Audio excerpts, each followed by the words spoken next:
Welcome back to the channel, guys. It is me, 8744, and today, guys, I'm going to give you guys my Europa League coverage. I'm getting there, guys. By the way, guys, my voice is starting to get better, so I think we're starting to get in the hang of things. But I'm going to stick around for these videos for the next few days, and then probably next week we'll get back to the swing of things with streams. So we got the first game we got here, Ajax 2, Galatasaray 1, and Ajax, man, they pick up a big win against Galatasaray, and handing Galatasaray their first L, not in the Europa, just the Europa League, guys, but across the entire season. Because up until this point, guys, Galatasaray hadn't even lost a game at all this season. So you have to give full props to Ajax. I thought they were fantastic today. Trier there with a goal, Akpom with the assist, then Jim with the goal, Trier with the assist, and Victor Osimhen, man. Victor Osimhen has so many chances to score. He couldn't score in those chances. He finally got a goal in the end, but it was obviously a consolation goal. And you have to give credit to Pavia on the day, who made 8 saves on the day. Incredible. At the age of 41 years old, is outstanding. And yeah, I think for Ajax, man, incredible to see them get this win. And it was also very impressive they won this game because there's a lot of transfer rumors going around that Jordan Henderson is looking to leave Ajax and going to Monaco. And remember, guys, I believe Ajax have a huge game this weekend. I think they're playing against Feyenoord. That's a massive game. And so I just think for Galatasaray, man, they were not clinical with their chances, and Ajax were clinical. That's the tale of the two ends. And for Galatasaray, man, they really should have got a top 8 finish, and they actually messed up because they didn't get top 8. Despite being the top 8 for majority of the season, they didn't get top 8. Typical Galatasaray. Typical Galatasaray. For Ajax, man, huge win for them. Massive win for them. Next we got here, Anderlecht 3, Hoffenheim 4. You know what the crazy thing is with this game, guys? Even though Hoffenheim won the game, it didn't matter in the end because Anderlecht still managed to progress through because Hoffenheim have been so bad in the Europa League this season. But hey, at least they ended on a high with the 4-3 win away against Anderlecht. And Anderlecht's been a team that has surprised me this season. This is a team that didn't have doing well in the Europa League. I think I had them to be eliminated in the league phase when I look back at my predictions video. And the fact that Anderlecht put up a good fight like this is commendable to see. It was a very good game, back and forth game. And Anderlecht, they missed out getting the top 8 directly. Hey, at least they made the knockaround playoffs, and I believe they're seeded, which is still a pretty good achievement for them. So Hoffenheim, man, commiserations to them, but at least they bounded to the high. And yeah, it was a pretty exciting game, back and forth game. I thoroughly enjoyed this game, man. Thoroughly enjoyed. Athletic Club 3, Viktoria Plzeň 1. Athletic Club, they got the big win there at home against Viktoria Plzeň. It did get a little scrappy there when Plzeň obviously cut the deficit to 1 goal, making it a close game. But obviously, they got the red card there, and obviously Bilbao were able to finish it off. Martin in the 95th minute. So Nico Williams, Alvarez scored, and Havel. So I just think for Bilbao, man, it's good to see them get this big win, and I think it's a massive win for them as they secure top 8. And for Victoria Pleasant, at least they make the playoffs. Braga 1, Lazio 0. Braga gets the win there at home against Lazio, against a Lazio team that pretty much rotated this game. Obviously, Lazio had already secured top 8 and have already secured the knockaround. So Braga put everything for this game. But you know what the sad thing is? Even though Braga won the game, they're still out. Porto scored the goal. And it's because we're going to get to why they're out.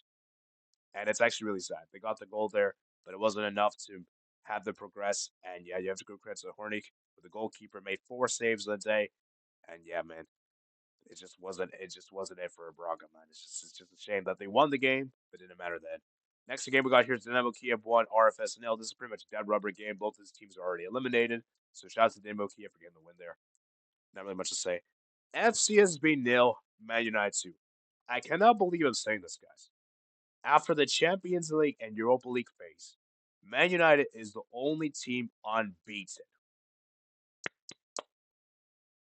That's incredible.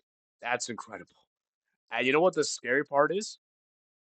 They got 5 wins and 3 draws. And I believe the draws that have happened were all under Ten Hag.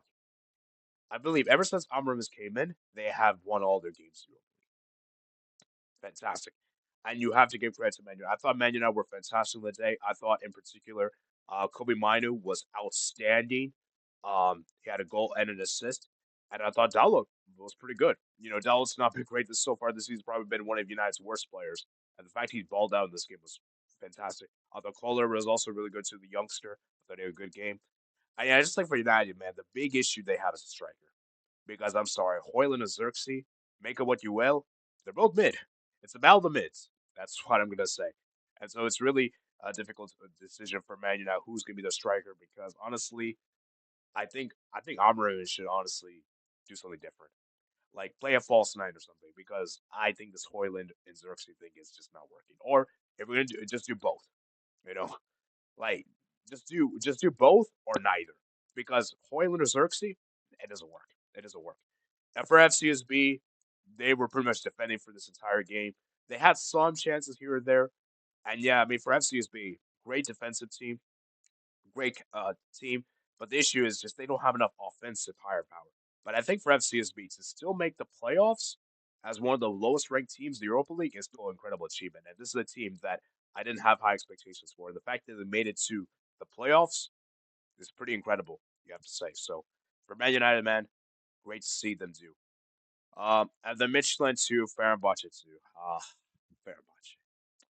Fenerbahçe. This team is so bad defensively. It is shocking to see how bad this team is defensively. Because when you look at their attack, I mean, you got Tadic, you got Ed-Nesyri, you got Fred, you got Dzeko. That defense is horrendous. Soyancho, Dichko, Akric, Agarbrut. Like, it's such a mid defense, bro. And the fact you're struggling against Midtjylland, with all due respect, is sad. And guys, they're lucky they made it through because they only made it through by the finest of margins, by the fact of goal difference. Goal difference.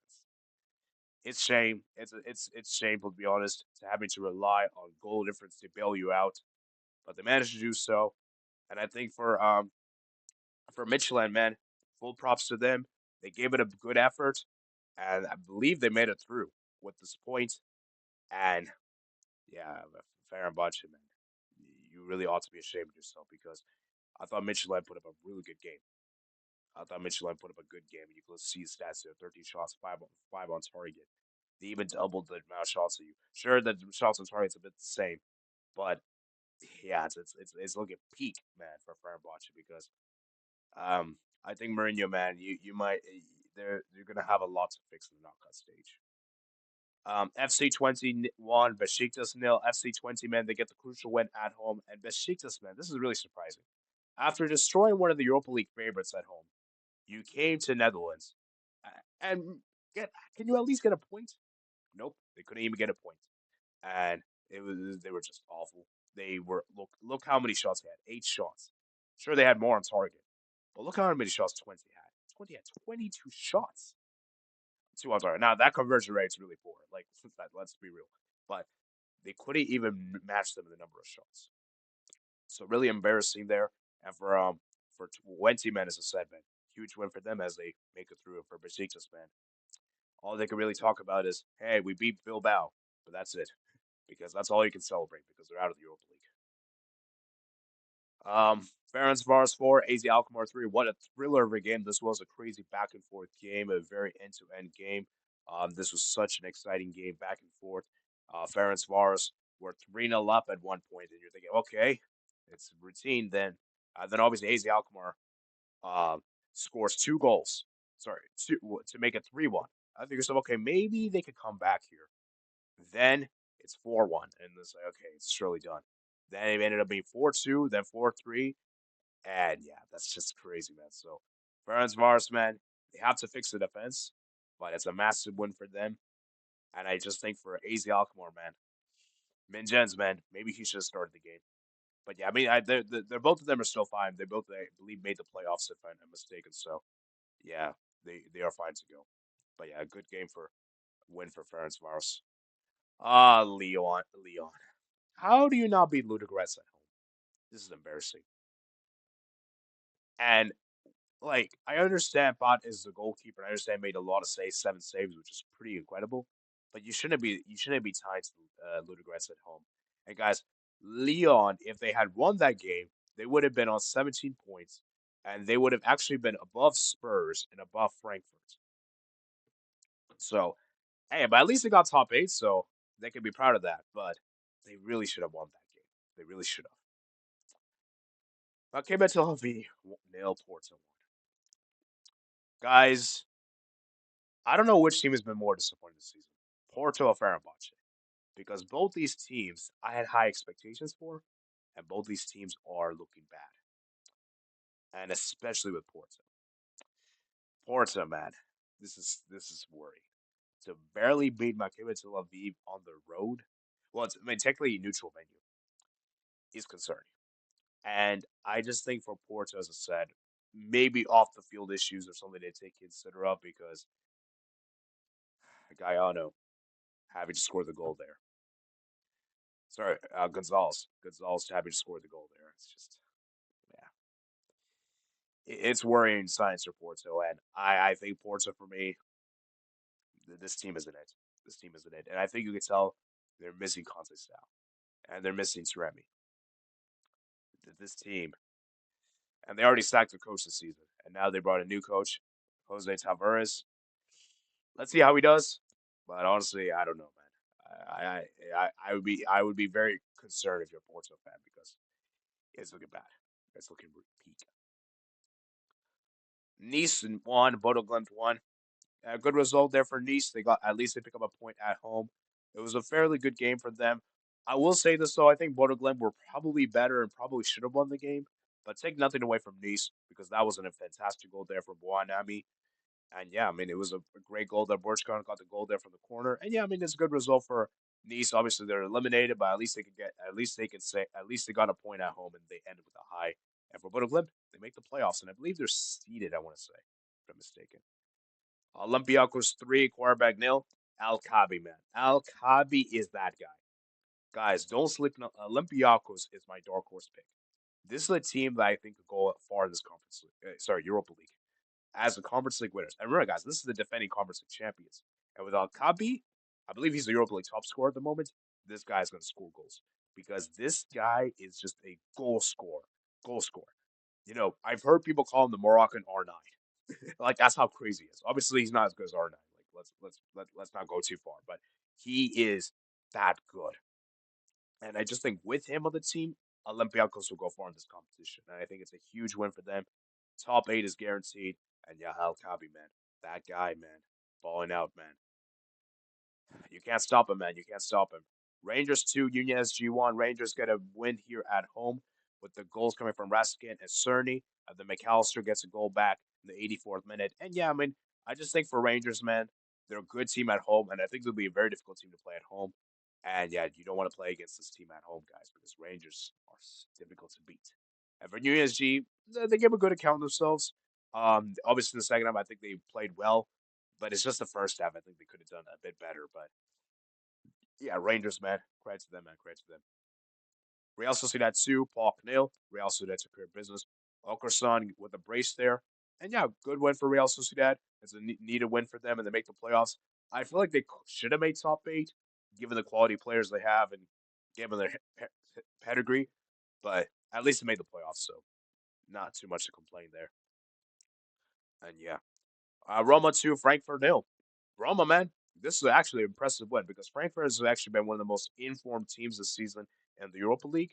And this is a team that's actually third. That was actually coming into this. They're like third place.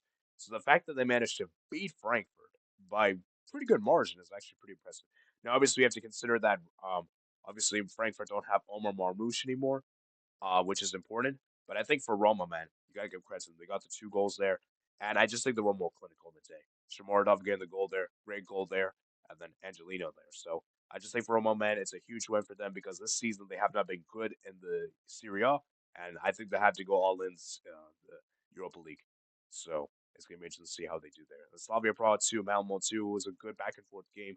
Slavia Praha took the lead there. Malmo equalized. The Slavia Praha took the lead, and then Malmo. And yeah, it was a pretty good back and forth game. I think it's a good result for them.